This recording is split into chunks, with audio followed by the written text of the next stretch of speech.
السلام عليكم ورحمة الله. ازيكم يا حبايبي؟ عاملين ايه؟ يا رب تكونوا بخير. وحشني جدا والله من اخر فيديو، بقالي كتير قوي ما بنزلش فيديوهات.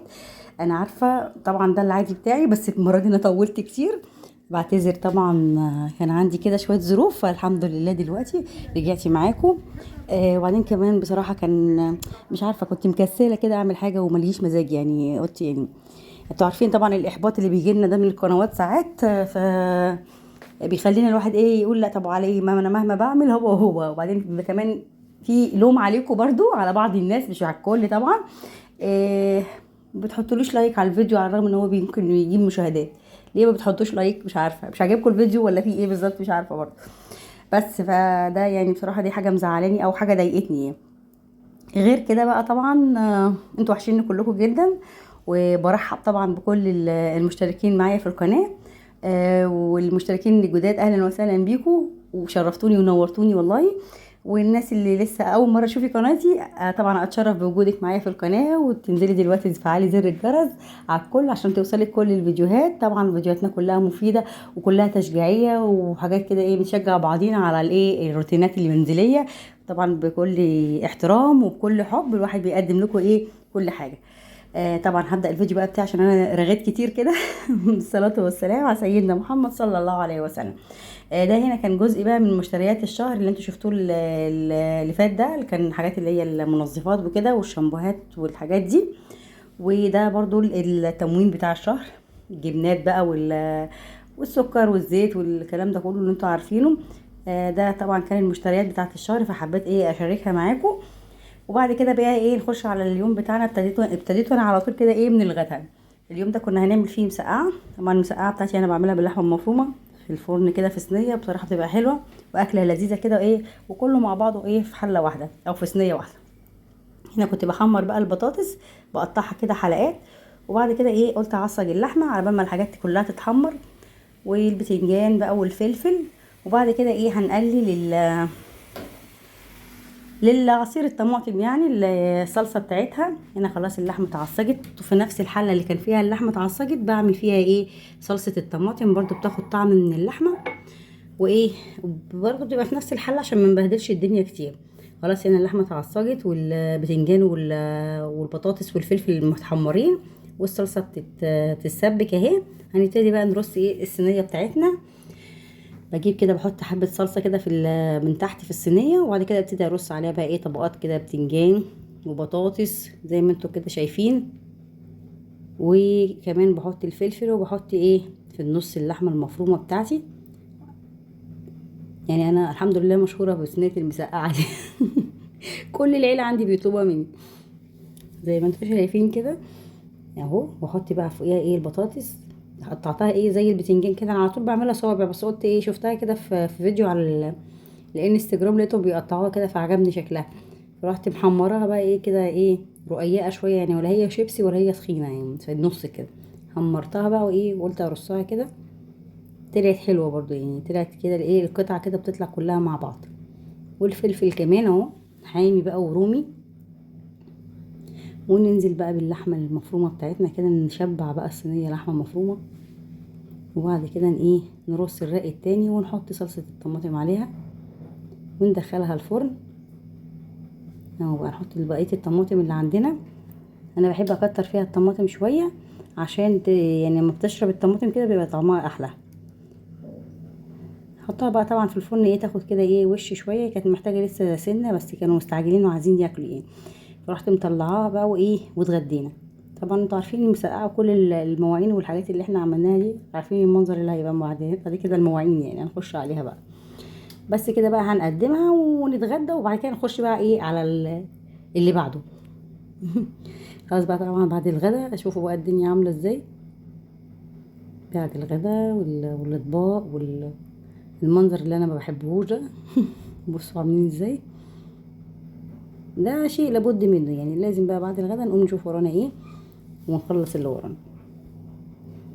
المواعين بقى قد كده، هبتدي بقى ايه اغسل فيها ايه واحده واحده كده. انا طبعا بقالي كتير قوي لا بقدم روتينات في البيت ولا بعمل اي حاجه، عشان خاطر انا مش عارفه بصراحه ايه يعني فاقده للشغف. عارفين انتوا اللي بيقولوا عليا شيء فاقد للشغف؟ انا بقى بس وقفت شويه فيديوهات كده بصراحه، ومش عارفه في ايه بالظبط يعني. نفسي، هل انا بس الواحده اللي بيحصل لي كده، ولا ناس تانية بيحصل لها نفس الموقف يعني؟ أه بقفل كده من القناه وببقى مش عايزه اسجل ولا اصور ولا اعمل حاجه، واحس بكسل كده.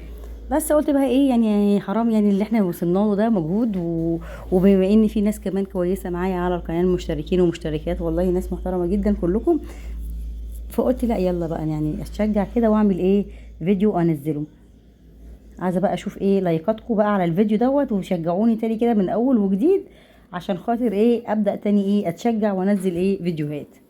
طبعا هنغسل بقى الاطباق كده والمواعين والحاجات دي، ونحاول نلم الدنيا. طبعا الجو حر اليومين دول، فالواحد ايه بيبقى حابب الميه على طول ويستعمله في الميه. بجد بصراحة الجو كمان اليومين دول بالذات حر جدا يعني، خصوصا النهاردة كمان درجة الحرارة مرتفعة، ومع في تراب في الجو. يعني الحمد لله رب العالمين. مش عارفة يعني الفصل الربيع ده يعني هو مش أحلى فصول السنة ولا حاجة يعني. أنا بحس إن هو يعني الفصل الوحيد اللي فيه الحر وفيه تراب وفيه زهق كده يعني. يعني فصل الصيف نفسه ما بيبقاش فيه تراب، شوية حرارة وشوية رطوبة بس ايه. انا ما بحبش التراب يعني، التراب ده بيضايقني. التراب ده ببقى لسه منضفه والاقي الدنيا اتطربت. طبعا مش هضطر ان انا هفضل مقفله طول الوقت يعني، لازم الشقه تتهوى عشان فيه اطفال كمان يعني. بس هو سبحان الله يعني، سبحان مغير الاحوال يعني، لازم كل الحاجات دي تعدي على السنه يعني كلها. سبحان الله له في ذلك حكم يعني. بس هنغسل بقى المواعين بتاعتنا زي ما انتوا شايفين كده الروقان ده. طبعا لازم ده، كل الحاجات دي لازم تحصل ايه اخر اليوم كده، ولازم المطبخ بتاعي يبات نظيف. يعني من الصدف النادرة جدا ان انا ممكن اسيب المطبخ بتاعي فيه كوباية او معلقة في الحوض. يعني بكون فعلا خلاص تعبانه ومش قادره اعمل حاجه، بس لكن لو لقيته بقى فعلا عايز محتاج ان انا الم الدنيا بقى، باجي على نفسي ولازم ما اقدرش المطبخ بالذات انا يعني ابيته فيه حاجه. ليه بقى؟ عشان انتوا عارفين طبعا بما ان الصيف ومفيش حته مكان ما بيخلاش من النمل. لو سبت اي حاجه فيها اكل ولا في اي حاجه في مواعين وبتاع، النمل ما بيسيبش حته بصراحه ربنا غير لما يبقى موجود فيها. مهما بقى ننضف مهما نعمل، أنا يعني بحس ان هو ما بيجيش غير على النظافه. المكان النظيف تلاقي مليان نمل، سبحان الله يعني. بس كده بقى ايه، نغسل بقى مواعيننا ونشطب بقى مطبخنا، بحس كده براحه نفسيه. والله يا جماعه دلوقتي مش عارفه يعني، الواحد كان الاول ايه يحب يخرج ويروح ويجي ويقول ايه الحاجات دي هي اللي بتريحه نفسيا، ويسافر وكده. لكن دلوقتي بعد الجواز والقعد في البيت والخلفه وكده، الحاجات اللي بتريحني نفسيا دي ايه يعني بقت مختلفه تماما. الاهتمامات بتاعتي بقت مختلفة تماما. هو ايه يعني، ايه سبت الغسيل يبقى فاضي، ليه ببقى مبسوطة قوي ان انا الاقي سبت الغسيل فاضي. الغسيل متطبق ومترصص في، يا سلام تبقى احسن حاجة. المطبخ بقى نضيف كده والشقة رايقة، دي سعادتي بالدنيا بقى. يا سلام بقى لو كلهم نزلوا من البيت وسابوني قاعدة لوحدي، قمة الانبساط. يعني كل الاهتمامات بتاعتي اختلفت خالص 180 درجة. ما كنتش الواحد يتوقع في يوم من الايام ان هي دي تكون اقصى اهتماماته او اقصى احلامه، ان الدنيا تبقى حواليه رايقه ونظيفه والحاجات اللي انا قلتها لكم دي. اه والله يعني معظمنا اكيد كده يعني، في ناس كتيره قوي كده دي احلامها ان تبقى الدنيا رايقه ولما تبقى منظفه الدنيا كده وتبقى قاعده مستجمه دي بالدنيا يعني. طولت عليكم طبعا انا في الرغي. نرجع بقى للفيديو بتاعنا. انا عايزاكم بقى طبعا ايه نقترح على بعض كده ايه اقتراحات ازاي كلنا نطلع كده مع بعض في نعلي قنواتنا، نعلي الريتش بتاع قنواتنا. يعني ده مش هيجي غير لما كلنا فعلا الواحد يتعامل بضمير. يعني انا والله يعني والله يعني ما بروح لحد لازم يعني اعمل اللي ربنا بعملها على اساس ايه يعني ايه، بعمل خير. بسيب لك اللايك وبسيب لك تعليق، عشان عارفه ان اللايك ده كلنا ومعظمنا كل اللي بيشاهد لبعض للتاني، هي كلهم عندهم قنوات وكلهم عندهم عارفين ايه شروط اليوتيوب وعارفين ايه سياسه اليوتيوب. طب يا جماعه ما نساعد بعض عشان نكبر يعني. لا انت لو حطيتي لي لايك انا قناتي مش هتاخد حاجه من قناتك، وانا لو حطيت لك اللايك انت قناتك مش هتاخد حاجه من قناتي، بس هنساعد بعض ان ده يطلع وده يطلع. لكن بقى ايه، لا اشوف افتح الفيديو، طب حتى احط اللايك يعني. انت مش عايزه تشوفي، في ناس ممكن تكون ظروفها في النت مش مساعده انها تفتح كل الفيديوهات وتتفرج عليها مده طويله، بس ممكن تساعديني من حاجه تاني. هديك حطيتي لايك وسبتي لي تعليق وخلاص مش مشكله. في ناس تانية ممكن تشوف لي، يعني نساعد بعض يا جماعه، يعني نساعد بعض. او نتفق مع بعض كده على اتفاق ان احنا يعني اعملوها كنية ايه، ان انتوا بتعملوا خير. انا بعمل خير، وربنا اكيد اللي بيعمل خير بيلاقي الخير. انا دايما انا بقول لاولادي كده ودي حاجه انا ماشيه بيها في الدنيا، اعمل خير تلاقي خير ان شاء الله. يعني انا لو حطيت لك ودعمتك في قناتك وعملت لك ده خير، خلاص انا عاملاه لوجه الله. مش انت بقى هتردولي بما يرضي الله رديه، مش هترديه برضه عند ربنا اكيد هلاقي حد تاني هيردهولي في اي حاجه تاني. بس فاحنا نحطها كده ان احنا ايه عاملينها زي ايه صدقه. يعني انا بصدق، كل واحد ليه ظروفه، وكل الناس اللي فاتحه القنوات ليها ظروفها، وعايزين يحسنوا بما ان القنوات بالذات المحترمه، انا بتكلم عن القنوات المحترمه اللي ماشيين بما يرضي الله، اللي بيتقوا الله في اللي هم بيقدموه للناس، الروتين المحترم اللي احنا بنشجع فيه بعضينا. كل الستات بتعرف تنظف، وكل الستات شاطره، وكله. بس انا والله في حاجات كتيره انا ما كنتش عارفاها اتعلمتها من ناس على اليوتيوب. انت عندك معلومه بتقوليها، جربتي حاجه كويسه بتقوليها، انا بستفاد منها، انت بتستفادي مني. كده بنقول حاجات محترمه لبعض وبما يرضي الله. مفيش حاجه بتخدش الحياء، مفيش اي حاجه، ولا بغلط في حد ولا انت بتغلطي فيا. ليه ما ندعبش بعض؟ ليه ما نكبرش بعض؟ كل واحد فتح القناة عشان عايز يحسن دخله في حاجة، وكل واحد ليه ظروفه، والله اعلم بظروف ايه البني ادم ايه. بس مفيش حد هيفضل، يعني اصل ده تعب ان انت تصوري وتمنتجي وتعملي، دي مش سهلة يعني عشان ابقى فاتحة، عشان انا لما ابقى مش محتاجة وقاعدة. لا ده انا بقول ايه، لا ده انا بسلي نفسي. بسلي نفسي، يعني انا ممكن اسلي نفسي في نفس الوقت محتاجة ان يخش لي دخل. ما انا مش هسلي نفسي على الفاضي، لا هتعب في القناة وهكبرها وهسلي نفسي، واكني بشتغل من بيتي بدل ما اسيب ولادي وانزل كل يوم واروح شغلي. لا اديني بشتغل من البيت، بقدم برضو محتوى محترم وبتعب فيه عشان الاقي في الاخر برضو. مش هقول لك لا مش عايزه، انا بقدم بسلي نفسي ومش محتاجه مقابل، لا محتاجه مقابل. مش انا بس، كلنا محتاجين مقابل. كل واحد عنده التزاماته وعنده ظروفه وعايز برضو يحسن ايه من نفسه.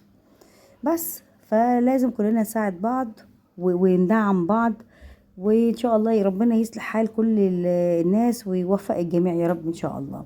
ان شاء الله انا ناويه برضو اعمل حاجه لله. يعني انا قناه صغيره على قدي برضو، بس ايه يعني انزل لاي حد فيديو على المنتدى، انت تنزلي كده، يعني هنساعد على قد ما يقدر الناس للناس، ون ايه ونساعد بعض. يمكن يوضع سره في اضعف خلقه. يمكن انا قناتي صغيره، ممكن ناس كتيره تجيلك من عند قناتي انا بسبب، يعني يكون ربنا جعلها سبب ان يشوفوا الفيديو بتاعك وربنا يكرمك ويساعدوكي في حاجه. برضو اي حد كده، دي اي حاجه هعملها. اللي محتاج يا جماعه ان انا انزل له فيديو قولوا لي وانا انزل لكم. انا مش قناه كبيره وعلى الله يعني حكايتي بس ان شاء الله يمكن ايه نساعد بعض. ما يعني القنوات الكبيره دي مش هتساعد حد، هم مش ما بيشوفوش حد اصلا يعني. برضو هم ممكن يكونوا تعبوا على بال ما وصلوا وكده، بس ايه برضو ما بيساعدوش حد. ده هي اللي منهم في بعضهم كده ما بيساعدوش حد. فاحنا مع بعضينا كده ناس صغيره نطلع مع بعضينا، بس ليه لا؟ يعني ليه لا اما نساعد بعض. بس المهم نرجع بقى برضه للفيديو بتاعنا. ان شاء الله دي حاجه انا هعملها، واللي محتاج اي حاجه اي مساعده في ان انا انزل على المنتدى يقول، وانا تحت امركم في اي حاجه والله. حتى لو قناتي، يعني ده وعد ده وعد مني، لو قناتي كبرت والله والله يعني ده خير وهيفضل ممتد بامر الله يعني. بس نرجع بقى للفيديو بتاعنا. طبعا انا اتمنى تكونوا انتوا شفتوني شايفيني لغايه اللحظه اللي انا بتكلم فيها دي. يعني مش كل الناس فتحت الفيديو في اول دقيقه وقفلت، لا انا اتمنى يكون في ناس كملت معايا لغايه النقطه دي. وان شاء الله ده والله وعد مني ان انا فعلا اي حد محتاج دعم، حتى لو انا قناتي ربنا كرمني وكملت فيها وما زهقتش وكبرت، ده وعد مني ان انا ان شاء الله هفضل ادعم اي حد، اي قناه محتاجه دعم. ان ده هيبقى عباره عن خير، خير انت بتقدميه للناس. بس ده وعد مني. ونكمل بقى غسيل المواعين والاطباق بتاعتنا اللي مش عايزه تخلص ديت في الفيديو كانت مليانه مواعين كتيره قوي. يعني انا دخلت على طول كنت جايبه الحاجات دلوقتي من السوبر ماركت على البيت، جبت فضيت الحاجه وكده، وبعد كده ايه ابتديت اعمل في الغدا. وطبعا ايه مواعين بقى الفطار على الغدا على كله مع بعضه يعني، فقلت بقى ايه بالمره كده اغسل.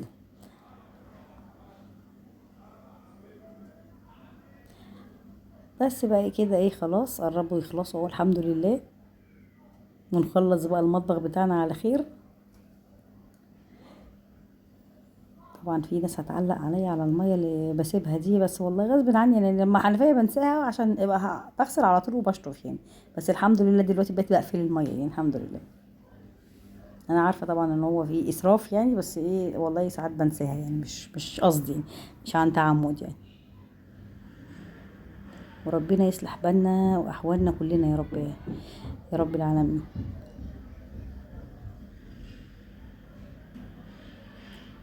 بس كده بقى ايه، قربنا نخلص. وعايزاكم برضو تقولوا لي يعني نقطة تانية، عايزة الناس اخد رأيكم في المحتوى بتاعي. قولوا لي ايه رأيكم فيه، عايزيني اغير ايه تاني، اقدم ايه تاني. طبعا احنا في رمضان كان معظم المحتوى اللي انا بقدمه المحتوى بتاع الاكل بصراحه. اوريكم الفطار اللي انا عملته ايه وبقدمه ليه بقى، ان ما كانش فيه وقت فعلا ان انا اصور الروتين بتاع البيت. طبعا انتوا عارفين رمضان الوقت بيبقى متشقلب، الليل نهار والنهار ليل، وبتبقى الدنيا خلاص يا دوب يعني بتصحي من النوم يا دوب عشان ايه تلحقي تعملي لقمه الفطار، وبعد كده بقى بعد الافطار تعملي اللي انت عايزاه. بس طبعا بعد الافطار بقى هتصلي العشاء وتعملي على بال ما تلم الدنيا، اكون اللي نزل يصلي جه واللي عمل. هتصوري ازاي؟ مش ما بعرفش اصور بصراحه ربنا، وهم اولادي وجوزي موجودين في البيت، انا ما بعرفش اصور حاجه. فطبعا ما كنتش ايه عارفه اصور روتين في التنظيف. لكن طبعا روتين العيد طبعا اكيد عجبكم، تنظيف المطبخ عجبكم. مش عارفه بيعجبكم روتينات تنظيف المطبخ بتاعتي قوي الحمد لله رب العالمين. والشقه برضو قدمتها لكم. بس ان شاء الله نرجع بقى ايه للروتينات بتاعتنا دي ايه واحده واحده كده يعني. اني بصراحه والله الناس اللي بتعمل روتينات في البيت تصويرها اصعب بكتير من الناس اللي بتعمل روتين طب من قنوات الطبخ. ليه بقى؟ دي قنوات الطبخ انت بتعملي في حته واحده يعني، ما بتتحركيش، شايف نفس المكان او على البوتاجاز بس خلاص وتقدميها وخلاص الطبخ. انا على فكره انا بتكلم من واقع تجربه، انا عملت قبل كده قناه طبخ، هي لسه موجوده لغايه دلوقتي برضو على اليوتيوب. وبعد كده سبتها، من ما لقيتش فيها تفاعل، ما لقيتش فيها حاجه. فقلت طب اعمل قناه تانية بقى ايه للروتين كده، يمكن ربنا يكرم فيها يعني، ودينا اهو بنشوف وربنا يسهل يا رب ان شاء الله. فكان تصوير الاكل كان يعني ما كانش صعب زي تصوير الروتين. وخصوصا كمان ان انت عايزه قدام الكاميرا انا ما بنش يعني، انا ما اطلعش في الكاميرا، عايزه اوريكم الحاجه اللي انا حته المكان اللي انا بنضفه او اللي انا بعمله غير اللي انا ابان فيه يعني، ما بنش. فدي بتبقى اصعب عشان اظبط الزاويه ان انا انضف وانا مش باينه. دي كانت بالنسبه لي اصعب يعني. بس الحمد لله بحاول اعملها عشان برضو الواحد يحافظ على خصوصيته، ومحدش يعني ايه ينظر ليه نظرة كده ايه وحشة او حاجة. بس فبالنسبة للقنوات الروتين دي بصراحة يعني الله يكون في عونها يعني، من واقع تجربتي بصراحة يعني مع القنوات الروتين وقنوات الأكل. الروتين أصعب بكتير طبعا. خلاص هنا بقى خلصت غسيل المواعين. نرجع بقى لإيه المرجوعنا تاني، كل شوية أخدكم في حتة وأرجعكم المرجوعنا تاني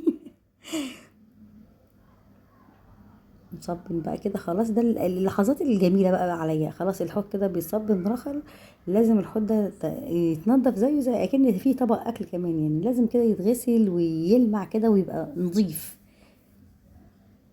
ونغسل بقى الليفه برضو اللي احنا بنعملها دي.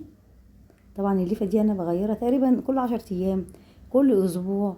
النوعيه دي كانت في اول ما نزلت في السوق كانت كويسه جدا، والليفه بقى بتفضل معاكي ايه شويه كده حلوين. دلوقتي ما من اول استخدام تاني استخدام تلاقيها اتفتحت من الجنب كده، والسفنجه في حته وبقيه السلكه دي في حته تاني يعني، بقى مش عارفه كان بقى الغش او التقليد بقى في كل حاجه. بس كده خلاص خلصت المواعين بتاعتي. بعد بقى ما بخلص بقى الحاجه بتاعتي كلها، طبعا انتوا عارفين زي ما قلت لكم بلم بقى الفوط بتاعه المطبخ كلها، لازم بقى ايه تاخد لها غسله كده ونقعه حلوه. بنقعها بقى في شويه كلوروكس الالوان ده، او اللي هو المنظف بتاع ال- المطبخ يعني عامه. بحط ميه سخنه عشان لو ايه الفوط تبقى نظيفه معايا على طول. وطبعا استخدامها في المطبخ طول النهار اكيد في ميكروبات في حاجه، لازم تبقى نظيفه الفوط بتاعتي. ده بعمله الروتين ده كل يوم بعد ما بخلص المطبخ. بلم كده بص الميه بتغلي، واروح حاطه عليها بقى شويه مسحوق، شويه كلوروكس الوان، شويه اللي هو الخمسة في واحد ده حلو برضو عشان بتبقى ريحته حلوة وبيقتل الجراثيم. بس كده وبسيبهم بقى منقوعين. وخلاص كده بقى الفيديو بتاعي خلص النهارده. اتمنى يا رب يكون كنت ضيفه خفيفه عليكم، وما تنسوش بقى اللايك، واشوفكم على خير ان شاء الله الفيديو الجاي.